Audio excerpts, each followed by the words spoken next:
प्रेम से बोले छठ मैया की जय, सूर्य भगवान की जय। गुरु भाई बहना, मैं एक छठ माता की कथा सुनाने जा रही हूँ। इस कथा को पूरा सुनिए और रहस्य जानिए। जो छठी माता का कथा सुनते हैं, छठी माता उस पर अपना कृपा बरसाते हैं।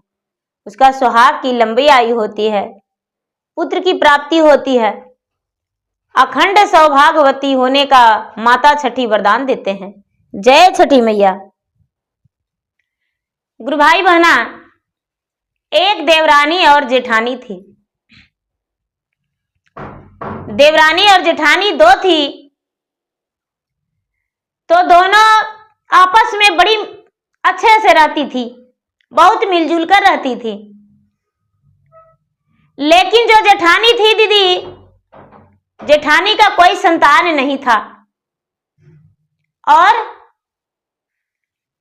कई वर्ष उसका विवाह का हो गया था। और जो देवरानी थी, देवरानी का सिर्फ 1 साल ब्याह का हुआ था और देवरानिया जो थी वो गर्भवती थी, यानी बड़ी वाली गोतनी का संतान नहीं था और छोटी वाली का 1 साल ब्याह का हुआ था और गर्भवती थी। 6 महीने का गर्भवती थी तो उसका मन में दीदी जलस होता था, लगता था कि हे भगवान, हमको विवाह का 10 वर्ष हो गया है लेकिन अभी तक संतान नहीं है और ये मुझसे छोटी है, इसका कितना पीछे ब्याह हुआ है, इसका पति का हम गोद खिलाएं और इसका ब्याह हुआ तो ये मां बनने वाली है, लेकिन इसका पुत्र जब होगा इसका पुत्र को हम मार डालेंगे किसी का कैसे भी, किसी तरह से भी।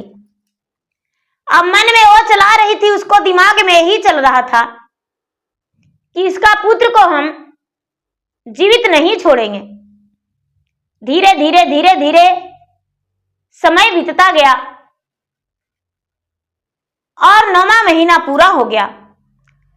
जो जेठानी थी यानी बड़ी गोतनी थी, कोई पूजा पाठ देवी धर्माएं कुछ भी नहीं करती थी। छोटी वाली जो थी, जब छोटी थी तब तुलसी में जल डालती थी, समी का वृक्ष का पूजा करती थी और सूर्य भगवान को लोटे में जल लेकर अर्घ दिया करती थी। कोई भी व्रत उससे नहीं छूटा था। जब उसका ब्याह हुआ तो अपने जेठानी से बोली कि दीदी, हम छठ माता का व्रत करेंगे। मेरे माँ मेरे घर में सारा दिन व्रत करती थी और मुझे तो आप लोग मैके जाने नहीं दिए, इसलिए हम व्रत करेंगे। जो छोटी वाली देवरानी थी दीदी, वो व्रत की और छठी माता से बोली कि हे छठी माता, मुझ पे अपना कृपा बरसा दीजिए, आप तो माता छठी हैं, आपका महिमा अपरंपार है। जिसका जो निसंतान होता है उसको गोद में संतान दे देते हैं। मेरा भी संतान दे दीजिए और मेरा जेठानी का भी गोद भर दीजिए। माता छठी सुन लिए और छोटी वाली जो थी गर्भवती रह गई, बड़ी वाली नहीं रही। उसका पेट में बच्चा पलते हुए 6 महीना, 7 महीना, 8 महीना, 9 महीना, 9 महीना 9 दिन 10 घंटे के बाद छोटी वाली के पुत्र जन्म लिया। छोटी वाली के उदर से दीदी पुत्र जन्म लिया। छोटी वाली जो देवरानी थी वो बड़ी खुश थी, लेकिन उसका जेठनिया जो थी बड़ी दुखी थी। उसको लग रहा था कि अरे, इसको बेटा हो गया और ये तो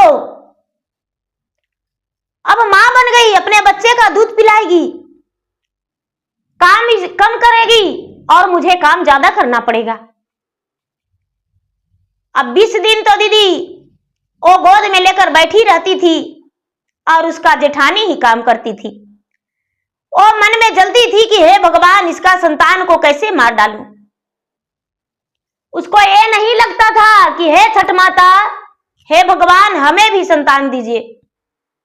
उसको यही लगता था दीदी कि इसका संतान को हम कब मार दें, कब मुझे थोड़ा सा भी समय मिले कि इसका गला दबा दें, और बार बार यही सोचती थी दीदी। धीरे धीरे धीरे धीरे समय बीत रहा था।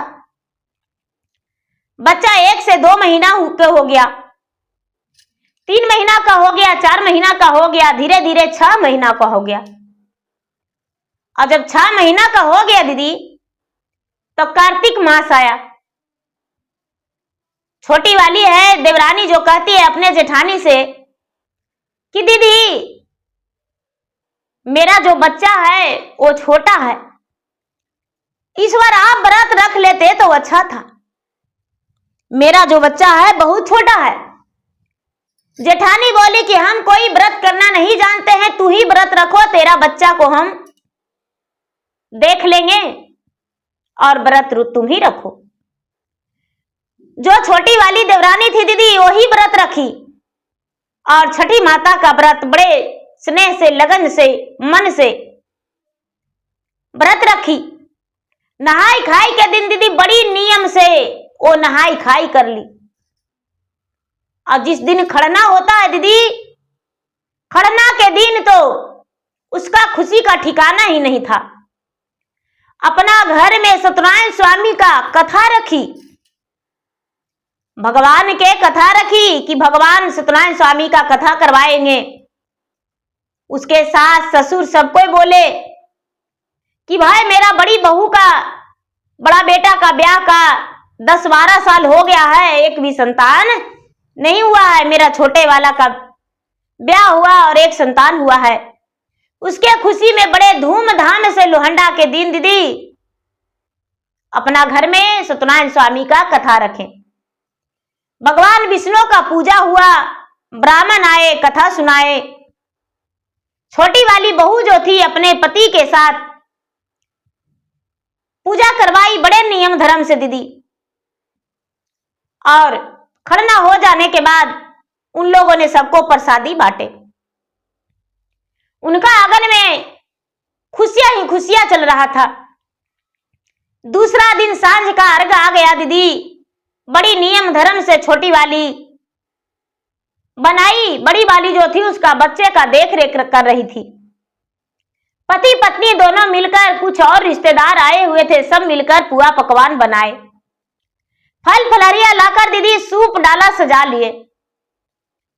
सूप डाला को सजाकर फूल माला उस पे सजा दिए और सजाकर और कहने लगे कि दीदी बाबू को गोद में आप लेकर चलिए, हम तो दड़वत देते चलेंगे। हाथ में लोटा रहेगा, दतवन रहेगा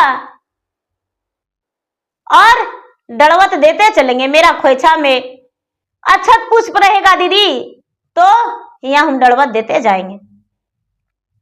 ये बात सुनकर उसका जो जेठानी थी बोली कि अरे चिंता काहे करती हो, हम तुम्हारा बच्चा को ले चलेंगे ना, चिंता मत करो।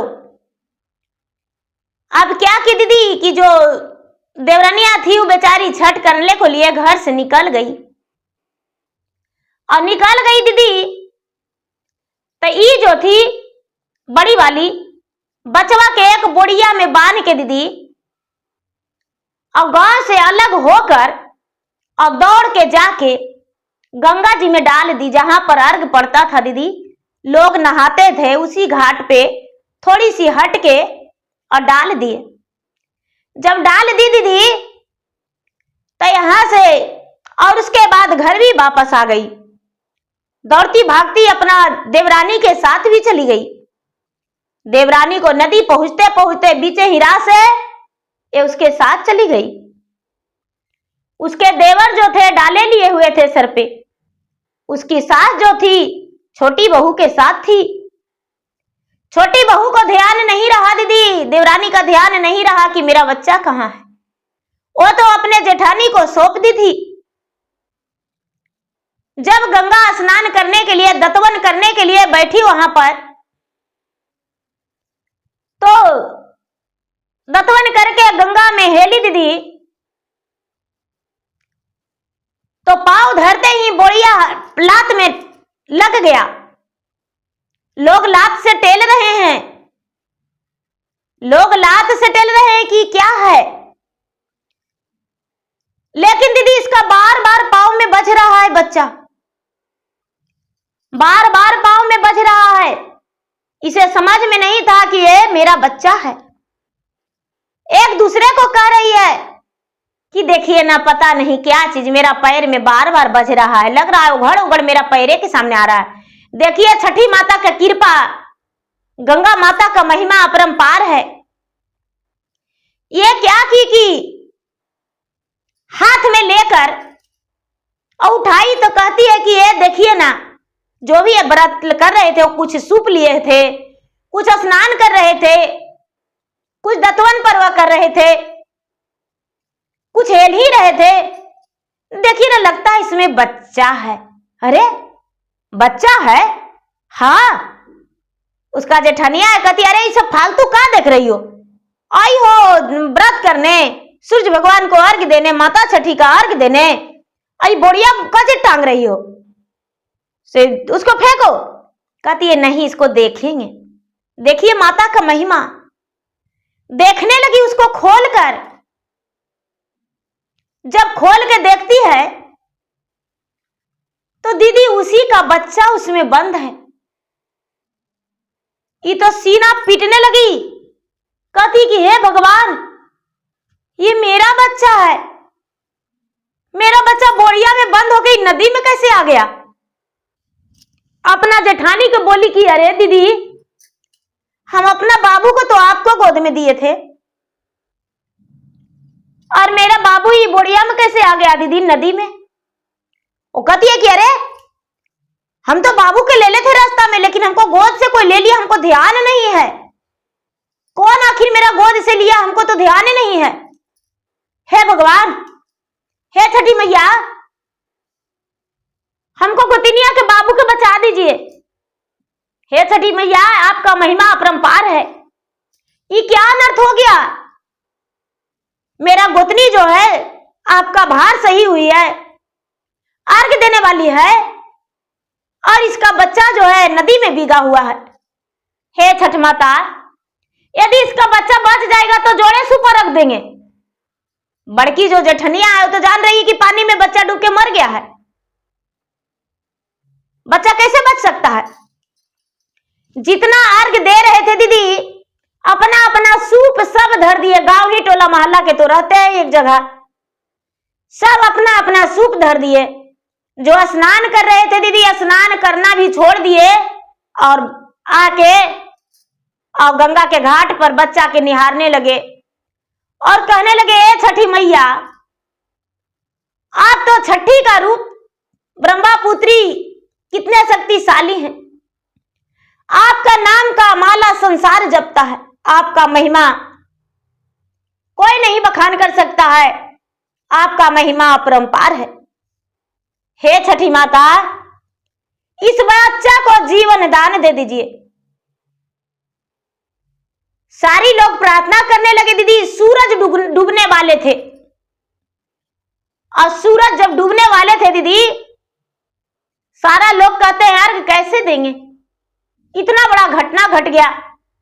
और जो बच्चा की मां थी वो तो बेचारी रो पीट रही है कि हे भगवान, किस लिए हम छठ किए थे, अब किसको मुंह दिखाएंगे, जब मेरा बच्चा नहीं तो मेरा संसार नहीं। जब सारा लोग पीटने लगे दीदी, रोने लगे और सारा लोग उदास हो गए, कुछ लोग कहने लगे कि चलिए घर। तभी एक लाल रंग का साड़ी पहने हुए सुंदर स्त्री गंगा जी में से निकली और अरार पर खड़ी होकर कहने लगी, अरे आप लोग तो अर्घ देने आए हैं, तो आप इतना उदास क्यों हैं, रो क्यों रहे हैं, क्या हुआ है। सब कोई कहते हैं कि अरे बहन जी क्या हुआ है, देखिए इसका बेचारी का बच्चा मर गया है, कोई पानी में लगता है दुश्मनी से इसका बच्चा को फेंक दिया। देखिए इसका बच्चा जो है आंख नहीं खुल रहा है, बच्चा जो है इसका पेट फूल गया है, लगता है दम तोड़ दिया है। दीदी छठी माता बच्चा को गोद में ले लिए और गोद में लेकर उसका सर पे हाथ फेरे और सर पे हाथ फेर कर और कहने लगे कि अरे बच्चा तो ठीक है, देखिए बच्चा आंख खोल रहा है, बच्चा सोया हुआ है, बच्चा के कुछ नहीं हुआ है, बच्चा गहरा नींद में था। देखिए सारा लोग देखने लगे तो कहते हैं कि हाँ बच्चा ठीक है। बच्चा की माँ उनका पाँव में लपट के कहती है कि हे माता, आप कोई मानव नहीं है, आप साधारण मानव नहीं हैं, आप कोई अप्सरा हैं या देवी हैं, आप कौन हैं हमें बताइए। यदि आप नहीं बताइएगा तो हम इसी जगह पूरी रात बिता लेंगे, हम घर नहीं जाएंगे। आप हमें बताइए कि आप कौन हैं और मेरा बच्चा इस हाल में कैसे हुआ। माता छठी का महिमा अपरंपार। कहने लगे कि अरे कोई भी भंग करना चाहेगा तो कहां भंग हो सकता है, मेरा महिमा तो अपरंपार है। मैं तो प्राण लेता नहीं हूं, प्राण देकर जीवित करता हूं, संतान को मारता नहीं हूं, संतान को देती हूं। तो भला इसका कैसे ऐसे हो जाता, तुम्हारा गोद कैसे सूनी हो जाता। नहीं, मैं तो संतान को गोद में देती हूं, जो निसंतान रहता है उसको संतान देते हैं। तो भला तुम्हारा गोद कैसे सूनी हो जाता। मेरा नाम छठी है, मैं छठी हूं, मेरा ही नाम का पूरा लोग पूजा करते हैं, अर्घ देते हैं। ऐसा बात सुनकर छोटी बहू रोने लगी कि माता मेरा बच्चा को ऐसा कौन किया था। हे माता, युगों युग तक आपका नाम चलेगा, हम अपना जीवन भर आपका व्रत रखेंगे, जब तक जिएंगे, जब तक मेरा शरीर में ताकत रहेगा तब तक आपके नाम का हम जाप करेंगे और अर्घ देंगे। माता ये बताइए, छठी माता बच्चे को गोद में लेकर उसका बड़ी देवरानी को गोद में दिए और कहने लगे कि लो, तुम्हारा ही कृपा से तो ये बच्चा जीवित हुआ है। तूने बोली कि हे छठी माता, यदि ये बच्चा जी जाएगा तो जोड़े सूप का अर्घ देंगे। बच्चा जी गया, क्या तू जोड़े सूप का अर्घ देगी। जब छठी मैया ऐसे बोले तो बड़ी वाली जो जेठानी थी उसका तो रोम रोम कांपने लगा, उसका शरीर में कंपन होने लगा, एकदम लगा कि अरे अब तो गिर जाएगी थरथरा के। कहती है कि हाँ देंगे, इसके लिए तो हम कुछ भी कर सकते हैं, हम व्रत क्या कुछ भी कर सकते हैं। छठी माता कहते हैं कि तो इसे तू गंगा जी में भी बोरिया में बांध के डाल सकती हो, डाल सकती हो ना। जो जेठनिया थी बोली कि हे माता मुझे क्षमा कर दीजिए, मैं तो निसंतान था, इसीलिए अपने देवरानी का खुशी मुझसे रहा नहीं गया और मैं अपने देवरानी को खुशी में आग लगा दिया। जब ये बच्चे के गोद में लेकर दूध पिलाती थी और हमको काम करना पड़ता था तो लगता था कि ना रहेगा बांस और ना बजेगी बांसुरी। इसीलिए हम सोचे कि इसका बच्चा को ही हम मार देंगे। मेरा ब्याह का 10-12 वर्ष हो गया, लेकिन आज तक मैं निसंतान हूं और इसका ब्याह का सिर्फ 1-1.5 वर्ष हुआ और ये मां बन गई। 2 वर्ष भी अभी पूरा नहीं हुआ है और ये मां बन गई। इसीलिए हम इसका बच्चे को मार डाले। छठी माता कहते हैं कि तुम्हारा मारने से क्या बच्चा मर जाएगा। जिसका ऊपर वाला भला नहीं कुछ कर सकते हैं तो तुम कौन होती हो मारने वाली और जियाने वाली।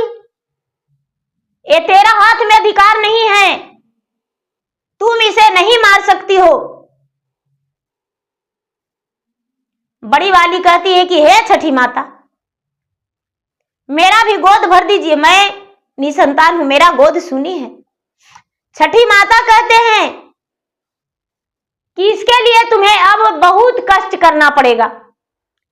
तुम्हें गांव गांव गली गली घूमकर, द्वारी दुरारी, दरवाजे दरवाजे भीख मांगकर और मेरा भार सहना होगा। उसी से पलटा, उसी से फल, उसी से पान, उसी से फूल, सूप, सब कुछ तुम्हें मांग के खरीद कर, खाली पांव भीख मांगकर और व्रत करेगी, तभी तुम्हारा संतान होगा। तूने इतना ही बड़ा पाप किया हो कि तुम्हारा पापों का प्रायश्चित होना बड़ा मुश्किल है। बड़ी वाली कहती है कि हे मां, हम सब कुछ करने को लिए तैयार हैं और आज दिन से अपना से ज्यादा इसको हम मान देंगे, अपने देवरानी का बेटा को। मेरा गोद भर दीजिए। छठी माता आशीर्वाद दिए। सारी लोग व्रत करके जब घर आए तो गांव में पूरा हाहाकार मच गया कि हाय रे, छोटकी गोतनी जो था उसका बेटा को बड़की गोतनिया मार के बोरिया में बंद करके गंगा जी में फेंक दिया, नदिया में, पनिया में। देखिए छठी माता का महिमा अपरंपार। बचवा के कुछ नहीं हुआ, बचवा बच गया, बचवा बच गया। छठी माता स्वयं आए उसको बचाने। पूरा वहां पे गांव में हाहाकार इस बात को मच गया। सवेरे वाला भी अर्घ सब लोग जाकर दिए। अब छोटी वाली जो थी बड़ी वाली पे अपना बच्चा को नहीं छोड़ने लगी। बच्चा को लेकर जो भी काम करती थी बच्चा को लेकर करती थी। धीरे धीरे समय बीतता गया। समय बीतता गया, बीतते बीतते फिर से कार्तिक मास आया तो छोटी वाली से कहती कि हे बहन, जो भी नियम धर्म करती हो मुझे बताओ, हम नियम करके और छठी माता का भार सहेंगे, हम भी उपवास रहेंगे, हम भी व्रत करेंगे। छोटी वाली बोली कि ठीक है दीदी, आप भी व्रत कीजिए, हम भी करेंगे, दोनों मिलकर व्रत करेंगे। दोनों नहाई खाई बड़े प्रेम से किए। उपवास के दिन सुबह उठते ही, जिस दिन खरना होता है, खरना के दिन बड़ी वाली सुबह ही उठते खाली पांव गांव में निकल गई, दरवाजे दरवाजे घूम घूम के भीछा मांग के और घर लाई, उसे बेचकर और सामग्री लाकर छठ माता का व्रत की, खरना की, भोजन बनाई। शाम का अर्घ दिन, जिस दिन छठी माता का अर्घ पड़ता है, उस दिन फल फलहरियां, सूप डाला, सब कुछ लाकर, पलटा लाकर, सब कुछ नियम अनुसार वो अर्घ दी। अर्घ देकर माता रानी से, छठी माता से पुत्र होने का वरदान मांगी। माता छठी उसको पुत्र होने का वरदान दिए। सप्तमी का दिन दोनों देवरानी और जेठानी व्रत खोली, अर्घ देकर घर आई। धीरे धीरे समय बीतने पर बड़ी वाली भी गर्भवती रह गई। धीरे धीरे धीरे धीरे समय बीतते बीतते 9वां महीना के बाद उसका भी ओद्र से एक पुत्र जन्म लिया। अब देवरानी और जेठानी दोनों का गोद भर गया। जो देवरानी थी उसका 2 पुत्र हो गया, बड़ी बाली का भी 1 पुत्र हुआ। दोनों का गोद भर गया। अब दोनों इस घर में खुशी रहने लगी। बड़ी वाली भी छोटी वाली को देखकर जलस नहीं होने लगी और अच्छे से मान सम्मान से दोनों मिलकर रहने लगी। अब दीदी जब भी व्रत आता था तो दोनों देवरानी और जेठानी पूरे घर के साफ सफाई बड़ी नियम धर्म से करती थी। पूरे कार्तिक मास शुद्ध शाकाहारी भोजन करती थी और शुद्ध शाकाहारी भोजन करके जब कृष्ण पक्ष बीत जाता था, शुक्ल पक्ष आ जाती थी, तब दोनों चौथ के दिन स्नान करती थी, पंचमी के दिन खरना, 6वीं के दिन माता छठी का अर्घ, 7वीं के दिन सूर्य भगवान के अर्घ देकर व्रत खोलती थी। धीरे धीरे दोनों का घर में सब सुख मिला, कोई प्रकार का कोई दुख नहीं मिला, हर खुशी उसे मिला। लेकिन माता छठी यही दंड दिए कि खाली पाँव जब तू व्रत करेगी तो 5 घर कम से कम भीख मांग के लाकर और मेरा व्रत करेगी। उसका सारा उम्र भर के यही दंड माता दे दिए। बड़ी जेठानी जो थी जब भी व्रत करती थी घर घर भीख मांग के थोड़ी सी लाती थी, उसके बाद ही वो व्रत करती थी। माता इतना बड़ा सजा उसे दे दिए थे। जय छठी मैया।